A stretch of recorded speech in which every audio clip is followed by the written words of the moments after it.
Well, hello and welcome to Coffee Chat. I'm on my way to Mahone Bay to meet up with my special guest, John Young of Frontire Adventures. And I'm Cal, and this is the Snowbird Biker YouTube channel. I'm meeting John at the Barn Coffee and Social House. It's a great place to come for a coffee and a pastry. Or you can get lunch and head upstairs. Whatever you choose, it's the perfect place to hang out with family and friends. I'm here with John Young today of Frontire Adventures.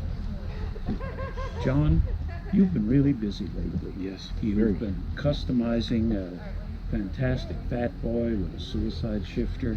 You've been doing some dirt bike training. And now I hear you're planning to ride to Tuk. Yeah, the schedule's not full enough. Yeah. So, Yeah. where did this idea come from? This idea kind of came from a buddy of mine, actually the guy that's going to ride with me, Ted Soper. Okay. And Ted wanted to do this, and I didn't pay much attention to what they were talking about. And two other friends of ours were going to do it with him, but they didn't have adventure bikes. So it would have been a little bit of work for them to get this together. So they backed out. Then when I decided I thought I would like to enjoy, I thought they would go together, and then I would race out there and meet them in Edmonton, and then we would burn it up through there. So when the other ones backed out, Ted conditioned me to slow down. Yeah. And so then once we started thinking about it, I said, okay, yeah, I think I could do the trip your way, out that way. Like really slow down and really see it. So it really was his idea. Right. And then it morphed into, the duo plan kind of thing. He's got a lot of experience. And so yeah, that's where it came from. Okay. Yeah. So then what type of planning and preparation did you do for this? Well, we started to watch a lot of the adventure biking channels on YouTube, and you start to see what everybody else is doing. And we both had a lot of experience. I had a lot of experience long distance highway motorcycling, and Ted had quite a bit of experience camping. Right. So we and long distance, and we married that together. Then you start to make your list. And Right. they did a 6-week camping trip one time, motorcycle camping trip. And I've had like a dozen years in the military and 25 years in forestry, so I had a lot of camping experience, but not motorcycle camping. So when we put this all together, that side of it came together to understand what it's going to take to live. Right. Then you're thinking about the support, maintenance, and what are you going to need and where are you going to eat. So it really was, you gain that knowledge from watching other people who've done it. Okay. And then your own. Yeah, so equipment selection. Yeah, well, we started, I guess, when you think about the bike, because we both had 650s before, Suzuki V-Stroms, and then when you think about this, you need, we thought we needed a bigger bike, so we traded them for 1050s. Right. And cruise control was a big thing that we wanted. The ability to pack more. And then so your motorcycle, your tire selection,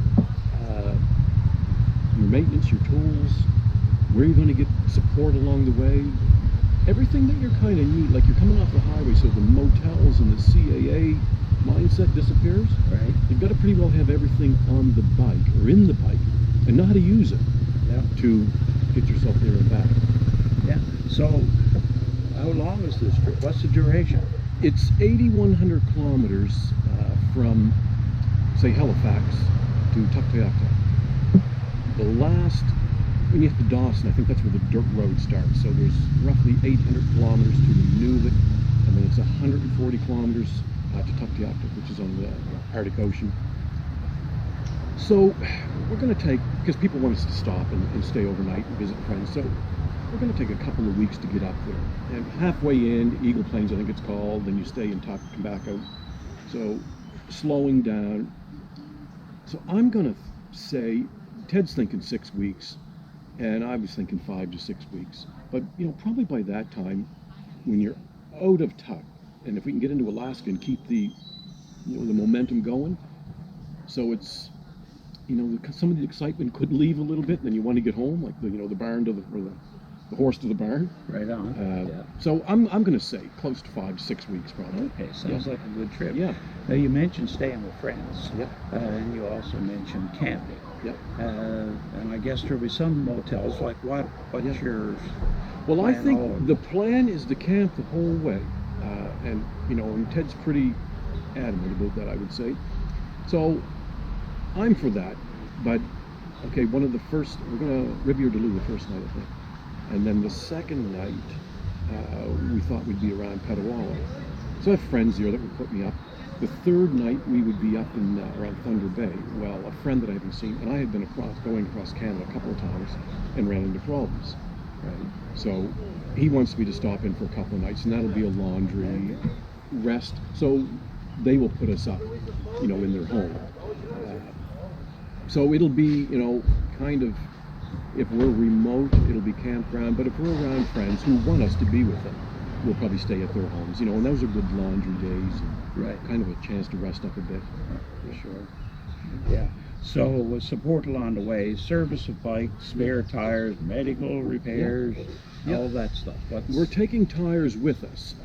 And when I had investigated it, you could get tires in Edmonton or Whitehorse, but now I'm not sure with COVID, but one of the feeds would say you could get up there with your tires, but there could be 20 bikes ahead of you, and you might not get your work done when you want. So you should have your own tools, have your own tires. Some people would have them sent up. So we just thought it would be easier to have a nice set of real good 50-50, like highway dirt, tires on the bike. So that eliminated that anxiety about not knowing if you could get tired up there and when you were going to get them put on. So, with our support from Shore Cycle, they're in contact with a lot of dealers along the road, so they can kind of give us a plug to get service. Medical stuff, you're going to pretty well take what you need for that. But it's the main thing, I guess, will be having the tire repair kits on your bike, tools, tire breakers, things like that, the tires itself, extra oil maybe, some JB Weld if you break an oil filter, just little things that you kind of got to think through, because it's up to you to fix that or solve it to get somewhere where you might get. That's right. You're not in the city environment. No CAA. No. So, John, how about alternate routes, like in case of fires or smoke? And also the U.S. border is still closed. So, what are your thoughts on all this? Well, we're hoping. So when we're going to be east of the fires going out, we hit Edmonton, and we're going to run north, and we've got to come up through the Yukon and into the Northwest Territories. From my experience, the fires, the smoke is coming south, and it's from the BC side. There's a couple of hundred out of control fires, I think, right now in the province. So we should be all right getting to top. Coming down, we wanted to be on the other side of the Rockies, sort of coming down the coast. That may be a problem, and we might not be able to do that. I have family in Vancouver Island, friends I wanted to see. That might not come. So if we have to head back east a little bit and then come down the same route, we're hoping that the border, as we hear, might be open the 21st of July. It could be a little later. Yeah, that's what we're hearing. Yeah, and then we both have we're both vaccinations. So we'd like to get into the States on the BC side, or even the Edmonton or the Alberta side, and then come back the two, maybe to the Sioux, something like that, and then come back up into Canada and home. So it would just be a little, more exciting, I guess, to take an alternate route to come back. But we'll do what we have to do. Right. Now, this is an additional thing. Yeah. You've talked about blogging and other things. Are you planning to document the trip or post it on YouTube? Like what can people expect to see if they subscribe to your channel, Frontire Adventures? Then they will be kept up to date on the trip, John? Yeah, that's good. I want to thank you first, Cal, for doing this. I mean, this is, it's very nice of you to do this, and it's fun, John. Always great talking to you. Anyway, it's a lot. It's actually, but I had to try. It became a job, because there's the bike and everything you need for the bike and all that stuff in there. Then there's your living and your cooking and eating, and now there's this media side to it. Right. So I had to scramble, and I really don't have a lot of experience with it. So I had to scramble to get the new laptop, to get a YouTube channel up, and then work with a media company to kind of, direct me through this. And as they will send things that they require, I don't know what they're talking about. But anyway, we're going to have a blog. Yeah. And I'm going to actually get a call from her this week, 3L Media. And she's going to show me how to set the blog up. She'll set it up, but that's where on my web page, that Frontire, that's where the daily or weekly blog will be. Okay. And there'll be some things that will go on personal Facebook page and maybe Instagram, and then certainly lots of stuff for YouTube. So I'm trying to hit it all with the Frontire and the personal. And I've kind of set up a little bit of a flow chart. So where do I start, and then where can it be shared to, instead of doing it a number of times. And it's new to me, but I think I'm onto it. Oh, I'm sure you'll do well with it. Yeah. But anyway, it's just and it's exciting because you can bring everybody along with you, and it makes it. I think the big thing to me is the connection. Right. To really connect to people when you're doing that. So I want to do it right. Yeah. No, I understand. Yeah. That. Yeah. And I know for all of us who are into motovlog, it's great. Like, I enjoy making the videos. Yeah.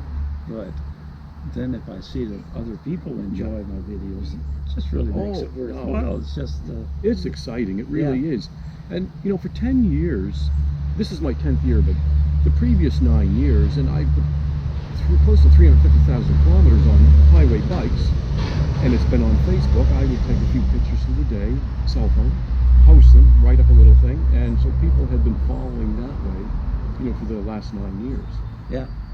So COVID kind of keeping us home, and then I started following other guys. Okay, this is a better way to do this, and I want to call it, for someone like me, a steep learning curve, for sure. But it's an exciting, because it's a passion. Yeah. So you're driven to want to do it, and it's very exciting, as you say, about making videos, seeing people get enjoyment out of it, and sharing in it. Yeah. So, anyway, John, I wish you well. Okay. I'm really looking forward to seeing all this. Yeah. And thanks for having a coffee with me. Thank you. Yeah. Welcome to the barn. Hey. Cheers. Okay. Yeah. Yeah, that's cool. Okay. So thanks, and we'll see you all sometime next week. You take care, and this is Callan from Coffee Chat.